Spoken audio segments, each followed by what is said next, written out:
Movies have the power to move us, to inspire us, and sometimes, to leave us completely stunned. Every once in a while, a film ends in a way no one expects, a sudden twist, a painful truth, or a quiet revelation that changes everything we thought we knew. These are the moments that make theaters fall silent, when the screen fades to black and the audience can't even breathe. In this video, we'll explore 10 movie endings that shocked the world, finales so unforgettable they turned simple stories into cinematic legends. From heartbreaking betrayals to mind-bending twists, these films prove that an ending can be more powerful than everything that came before it. So get comfortable, turn up the volume, and let's take a journey through the most shocking moments in movie history.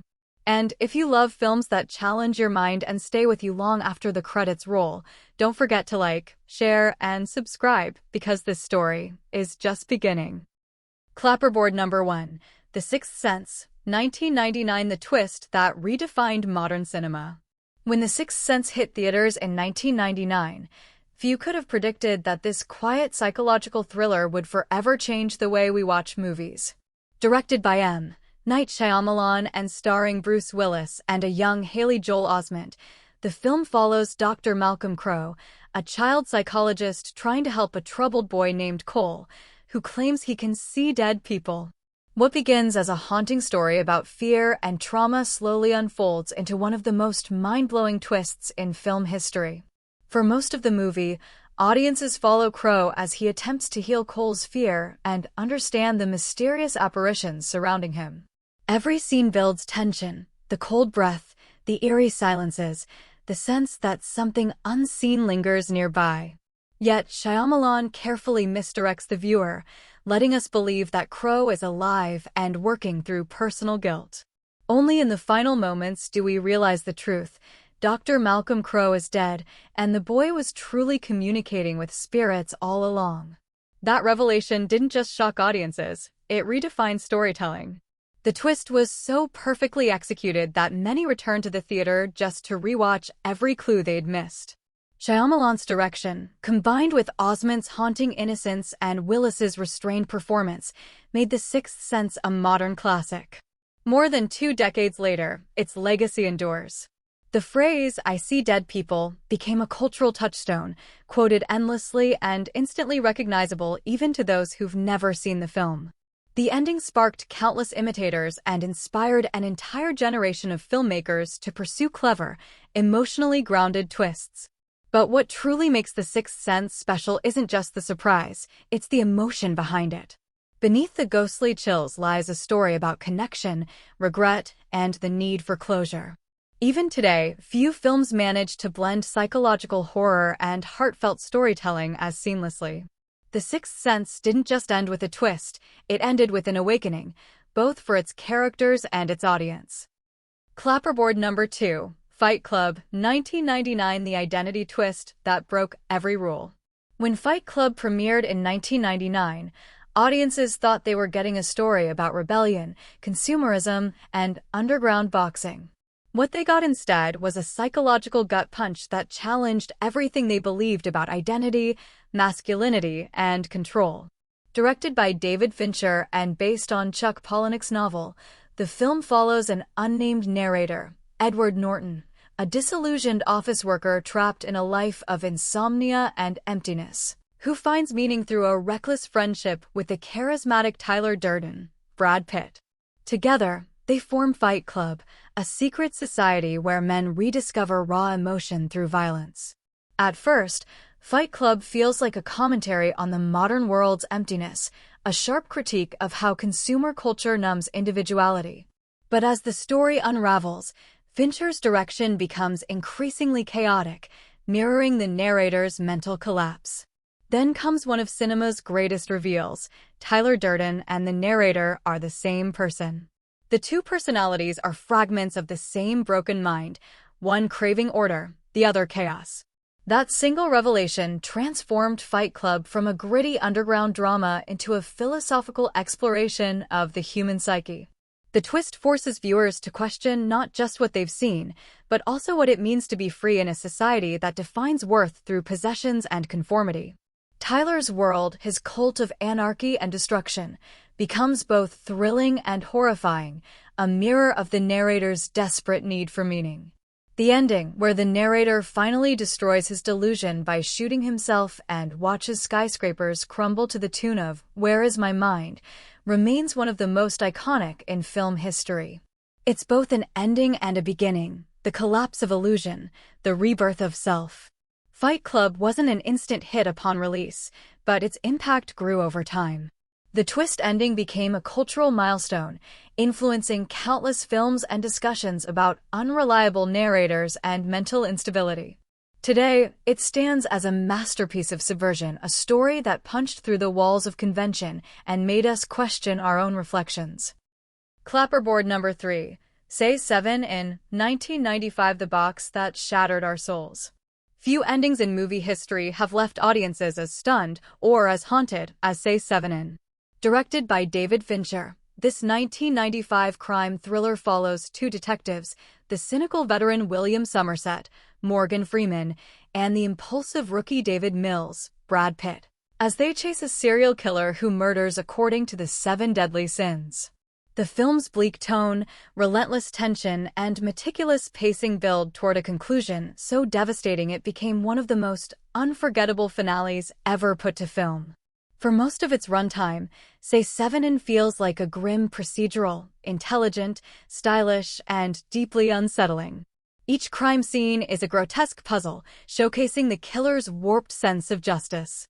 But the brilliance of Fincher's direction lies in his restraint. He never glorifies the violence. Instead, he uses it to strip away illusion, revealing the moral decay at the heart of humanity. When John Doe, the calm and eerily logical killer played by Kevin Spacey, finally turns himself in, it feels like victory, until the final act. In the blistering desert sequence that follows, the detectives drive with Doe to recover his final victim. A mysterious box is delivered. Somerset opens it, and what he finds inside changes everything. We never see it, but we know it's the severed head of Mills's wife, Tracy, Gwyneth Paltrow. John Doe confesses that her death represents the sin of envy, while he himself embodies wrath, Mills's wrath. In that horrifying moment, the film transcends crime drama and becomes pure existential tragedy. Mills's breakdown, screaming, "What's in the box?" as the sun burns above him, is both a moment of raw emotion and moral collapse. When he finally shoots Doe, fulfilling the killer's design, he destroys himself, both as a man and as a symbol of justice. Say 7 in ends not with triumph but with despair. Somerset's closing line, quoting Hemingway, "The world is a fine place and worth fighting for." I agree with the second part. Captures the essence of the film. Humanity may be broken, but it's still worth saving. To this day, Say 7 in remains a masterclass in storytelling, a reminder that sometimes the most powerful horror isn't what we see, but what we imagine inside that box. Clapperboard number 4. Will. Clapperboard number 5. The Usual Suspects, 1995, the greatest trick ever pulled. When The Usual Suspects was released in 1995, few expected it to become one of the most legendary crime thrillers ever made. Directed by Bryan Singer and written by Christopher McQuarrie, the film begins with a familiar setup: 5 criminals brought together in a police lineup for a crime none of them committed. But what starts as a gritty noir tale slowly transforms into one of cinema's most masterful games of deception. The story unfolds through the eyes of Verbal Kint, Kevin Spacey, a timid, seemingly harmless con artist who recounts to a detective how a mysterious figure named Kaiser Soze manipulated the group into pulling off a deadly heist. As Verbal spins his tale, we meet unforgettable characters: Dean Keaton, the ex-cop turned criminal, Fenster and McManus, the loudmouth duo, and Hockney, the hardened veteran. Each twist deepens the mystery surrounding Soze, a criminal mastermind so feared that his name alone inspires terror. Throughout the interrogation, Detective Cugin, Chaz Palminteri, becomes obsessed with uncovering the truth about Soze. Verbal insists he's just a small player, a survivor of something much larger. But the film's brilliance lies in how it hides the truth in plain sight. Every scene, Every line of dialogue is a clue disguised as misdirection. Then comes the final reveal, a cinematic gut punch that redefined storytelling. As Verbal leaves the police station, Kyujin looks around the room and suddenly realizes the horrifying truth. Verbal's entire story was fabricated, pieced together from random words and pictures on the detective's bulletin board. Outside, Verbal's limp vanishes. He lights a cigarette, walks with newfound confidence, and disappears into the crowd. Verbal Kint was Kaiser Soze all along. That ending didn't just surprise audiences, it stunned them into silence. It forced viewers to question everything they'd just seen, turning the entire film into an elaborate illusion. The twist wasn't just clever, it was art. It rewarded close attention while proving how easily perception can be manipulated by storytelling itself. The Usual Suspects remains one of the most brilliant examples of narrative deceit ever crafted. Its ending taught filmmakers that sometimes the most powerful weapon in cinema isn't action or dialogue, it's revelation. Clapperboard number 6, Gone Girl, 2014. The Perfect Marriage. That wasn't. When Gone Girl hit theaters in 2014, it redefined the psychological thriller for a new generation. Directed by David Fincher and based on Gillian Flynn's best-selling novel, the film begins like a typical mystery. A woman named Amy Dunn, Rosamund Pike, goes missing on her 5th wedding anniversary, and her husband Nick, Ben Affleck, becomes the prime suspect. But as the story unfolds, it morphs into something far darker, a disturbing exploration of marriage, media manipulation, and the masks people wear to survive. At first, audiences are led to believe that Nick might have murdered his wife. The clues seem undeniable: his detached behavior, hidden secrets, and a trail of evidence pointing straight at him. The press turns him into a national villain. Yet midway through the film, the story takes a shocking turn. Amy is alive. She staged her own disappearance, meticulously framing Nick as revenge for his infidelity. It's not just a twist, it's a revelation that flips the entire narrative upside down. Through Amy's chilling narration, we learn how she orchestrated everything, faked her death, planted evidence, and manipulated public sympathy. Rosamund Pike's performance is magnetic, calm, intelligent, and terrifyingly controlled. She embodies the cool girl persona society expects women to be, only to weaponize it in the most brutal way imaginable. Fincher turns Amy's revenge into a mirror reflecting modern relationships, where love and resentment can coexist until they destroy everything. The film's ending is as haunting as its twist. After Amy returns home under the guise of being rescued, Nick discovers her deception, but he's trapped. Amy claims she's pregnant, forcing him to stay with her to preserve their public image. Their marriage becomes a living nightmare, two people bound by lies, performing happiness for the world while privately despising each other. Gone Girl doesn't end with resolution, it ends with suffocation. Fincher refuses to offer justice or closure. Instead, he leaves us with a question: how well do we ever truly know the people we love? Its finale shocked not because of blood or violence, but because of how disturbingly real it felt. Gone Girl exposed the dark psychology of relationships and the terrifying power of control. It wasn't a love story, it was a war with no survivors. Clapperboard number 7, Shutter Island, 2010. The truth that drove a man mad. When Shutter Island was released in 2010, audiences expected a stylish psychological thriller, and that's exactly what director Martin Scorsese delivered. But beneath its noir surface, the film hides a devastating truth that transforms everything you think you know. Starring Leonardo DiCaprio as U.S. Marshal Teddy Daniels, the movie follows his investigation into the disappearance of a patient from a remote mental asylum on an isolated island. The stormy atmosphere, the eerie music, and the uneasy performances all build toward one of the most haunting twists in modern cinema. From the start, Shutter Island is designed to disorient. Teddy and his partner Chuck, Mark Ruffalo, arrive at the asylum to question doctors and patients, uncovering hints of dark experiments and government secrets. Teddy is tormented by visions of his dead wife, Dolores, and the man who murdered her. His paranoia deepens, and the island itself begins to feel like a trap, a place where truth dissolves into madness. As the story unfolds, the audience becomes just as confused as Teddy. Is this a conspiracy? A cover-up? Or something far worse? Then, in a masterfully executed twist, Scorsese pulls the rug out from under us. Teddy Daniels isn't a U.S. Marshal at all. He's Andrew Leddy's, a patient at the asylum, committed after murdering his manic-depressive wife when she drowned their children. The entire investigation was a role-play therapy experiment designed to bring him back to reality. That revelation hits like a shockwave.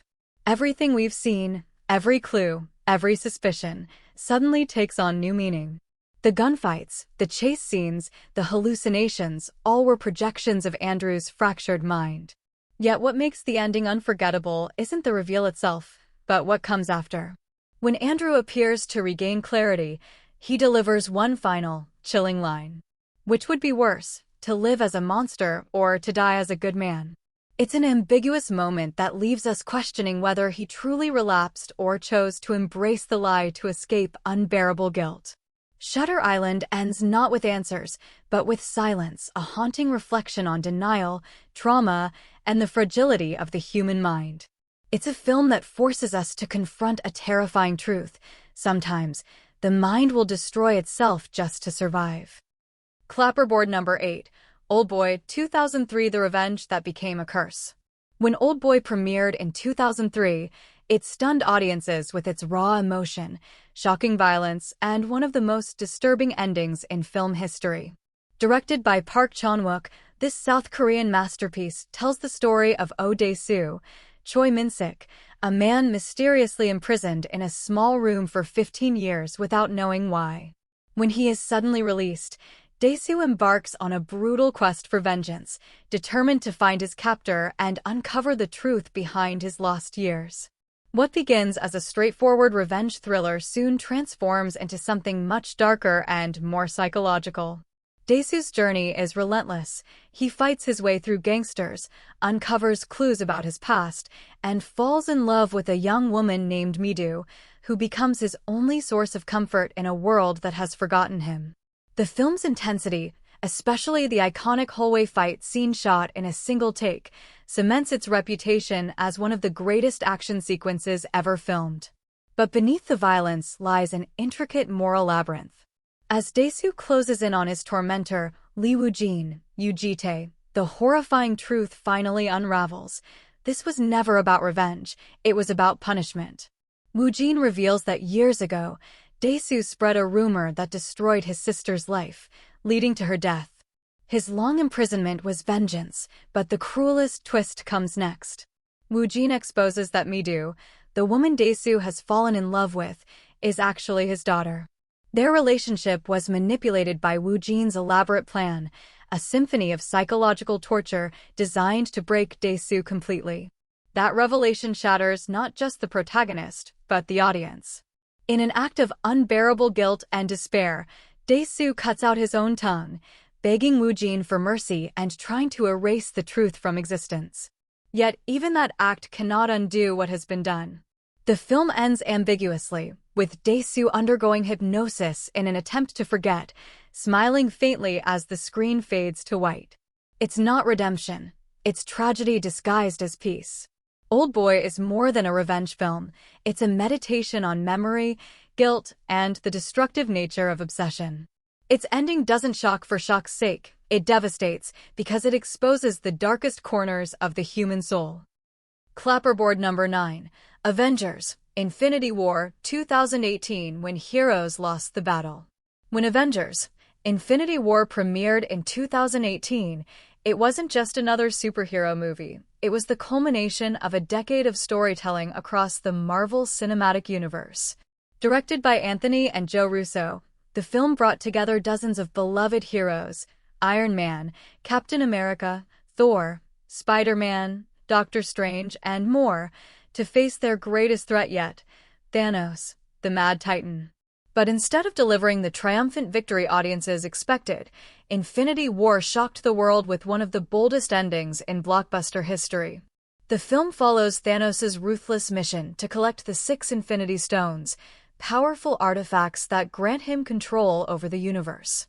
While the Avengers race across galaxies to stop him, Thanos proves unstoppable, driven not by pure evil, but by a twisted sense of balance. His belief that wiping out half of all life will save the universe gives him terrifying purpose. Every battle feels desperate, every loss irreversible. By the final act, the stakes are monumental.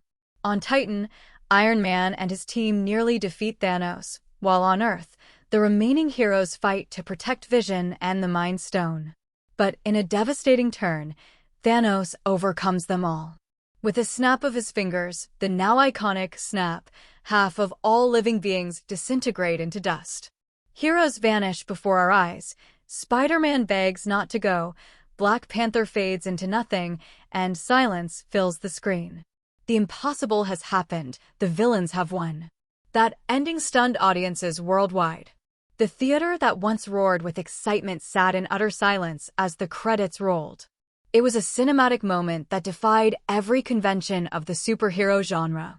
Instead of hope, Infinity War offered despair.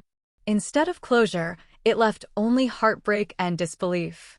Beyond its spectacle, the ending worked because it carried emotional weight. For the first time, heroes were powerless and audiences felt it.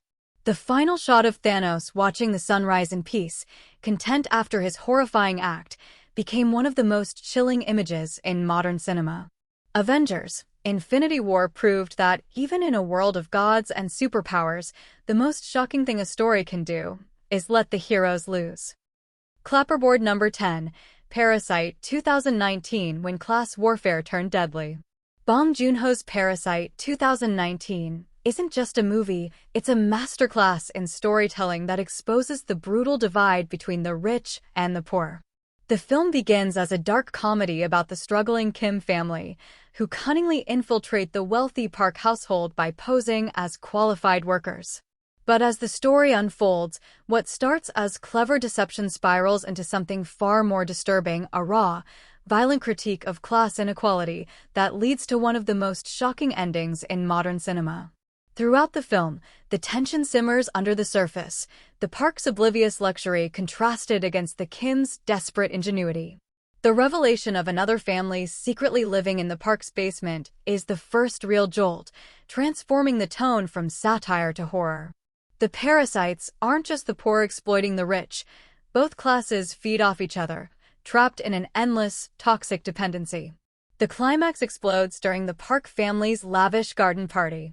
When the long-suppressed rage of the working class finally erupts, chaos consumes the celebration. In a shocking burst of violence, Ki-taek, the father of the Kim family, snaps after witnessing the Park's casual disgust toward his poverty. In a moment that feels both tragic and inevitable, he murders Mr. Park in front of everyone, then vanishes into the hidden basement, the same place that once symbolized oppression, now is eternal prison. The film's haunting epilogue brings no comfort.